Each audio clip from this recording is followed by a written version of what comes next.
शिवायन मराठ्यांच्या मुलखातले अमर महाकाव्य शिवायन. लेखक प्राध्यापक डॉक्टर दादासाहेब मार्कड पाटील. वाचक हरिभक्तपरायण बाळूमामा चौधरी उमरड.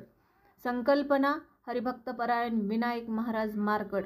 संकलन ॲडव्होकेट जयश्री दादासाहेब मार्कड. अध्याय 6. ग्रंथ शिवायन.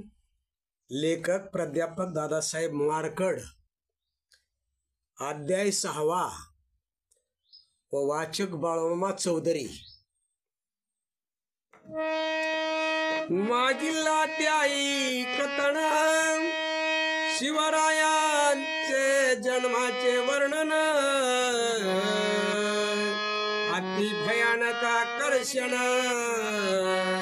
तयासी संपूर्ण वर्णिले. आणि कशाची झाले वजीर